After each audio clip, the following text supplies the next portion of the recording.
is RJ Barrett a star? Is he a number one? Or as I put it, he's either a third option or he's a six man. What is your opinion about RJ Barrett? I do not know a player of his stature in the fact that he's a number 3 pick who has been scrutinized, but he's also an enigma. Like, okay, RJ Barrett is the highest pick the Knicks have had since Patrick Ewing. Like, a lot of people don't know, the Knicks moved up in the first draft and have not moved up since. And after 1 year, basketball Twitter decided that he wasn't any good because what basketball Twitter does is that they see the guy that pops off immediately, like a John Morant, and they're like, okay, you don't look like this guy, you suck. Or they see someone like Tyler Hero, who is dropped in a perfect situation to come off the bench for a well-run organization and say, well, wait a minute, how come you're not doing what he's doing? You must suck. And there's no nuance and context and nuance be damned. I do think that there are things that RJ Barrett has done, particularly this season, have been frustrating because I spent his entire career defending him to these ass clowns out here that said he was trash. Um, but I think it's fair to say he's not going to be the best player on a championship team. He could be anywhere between 2, 3, or 4. And if you're the fourth best player, you're probably a six man. I don't know yet because, and I said this on the Knicks Film School podcast that I was on. Most franchises, when they draft someone third overall, they say, you are a franchise player. We're building around you. The Knicks unfortunately decided to draft a franchise player at 3 and then say, you are now going to fit into what we are trying to do with these veterans that we've signed and these people who basically need shots, need minutes, and we're not, instead of putting you in a position to succeed, we are going to throw you in the deep end and tell you to swim. But there's no race going on because why do we need to be good? Shout out Steve Mills. So I think that right now RJ Barrett is in a place where I think he's a bit in his own head. I think he's trying to justify the contract. He hears everything. He's 22 years old. He hears everything. He reads his tweets. He reads his mentions. And he's trying to show he's heard all the bullshit. He's heard because every shout out to Swinny Pooh from the Strickland. Every young half decent player, whenever you want to big up your young half decent player that's not probably any good, you use RJ Barrett's comparison. Like, why is like Jordan Poole better than RJ Barrett? Desmond Bain better than RJ Barrett. Dylan Brooks better than RJ Barrett. Who else?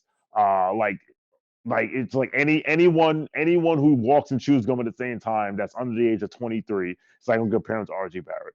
Well, I'm also reminded. You go ahead. no, I understand the Jordan Poole uh comparison because they're in the same draft and he's later on in the first round. Okay, I get that. But that's totally unfair. So everything you just mentioned, I think is okay as long as we put it all in the same spectrum. But I think part of the problem with basketball Twitter is it's 140 characters as of right now, Elon Musk. But it's still I think you're still open to him being possibly a fourth option. And I think that's the issue. It's like we haven't seen to me a solidified. I love RJ Barrett. Like Jordan Poole's allowed to make these mistakes because he's on that franchise. RJ Barrett, I feel like the fans, his stands are taking it as if we're not allowing him to make mistakes, and that's just not true. I will say this though.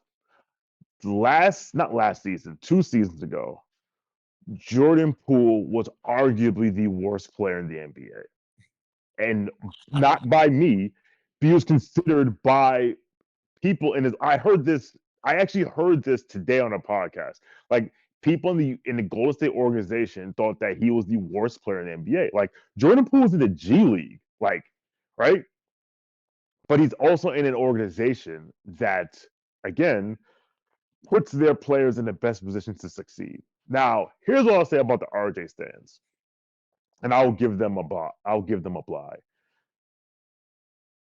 we have, and I don't know if I consider myself a stan, but I'm definitely a big supporter of his. He's the only current Knick whose jersey I own. They have spent the better part of 3 years, and now into year 4, defending him, but everyone calling him garbage. Because listen, if RJ Barrett was doing what he was doing in another uniform, they'd be seen as, oh, you are this. Oh, look at what he's doing for Charlotte. Or look what he's doing for Utah. He's this young and up and coming player. If he was on a different team, whatever. But because he has on a Knicks jersey, the heaviest jersey in the league, it's you good. You're not going to be good. Because remember, most of these people have never seen the Knicks be any good. So it's like, well, they're wired to think, well, you can't. You're a Knick. You can't be that good. Where they do go too far is the people who say he's a multi-time All-Star, future All NBA, da da da. It's like, no, I don't think he is. But that's okay. Right. But it's like, if he's not that, he's a bust, and we don't want to have a bust. It's like, no, he's not a bust. But you know what? You can be a bust and be successful. Andrew Wiggins is a bust. You know why? Because he's picked number 1, and he's no longer the team that picked him number 1. And he's way more. Wait. He's not just number 1. Like Giannis, we would look at him a little bit differently if he didn't work on his skills either. Wiggins felt like, I mean, and that's another organization that was just, you talk about trash. The Timberwolves are trash.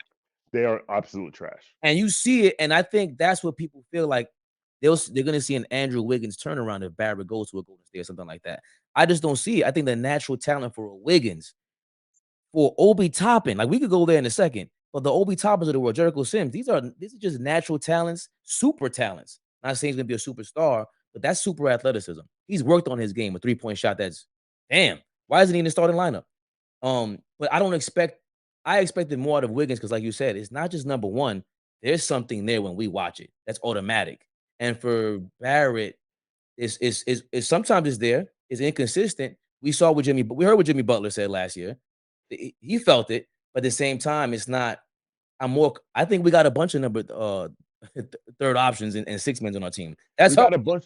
We got a bunch of 2s and 3s, like zone defenses. Like we don't have a star, but the gap, the space between play number 2 and play number 10 is not that wide, and this is our problem. Like we have too many players in our rotation. But Andrew Wiggins was never going to be, is not going to be the best player in the championship team. But when you draft someone number 1, that's what you expect. Right. He's in a perfect role now. Defends, tertiary score.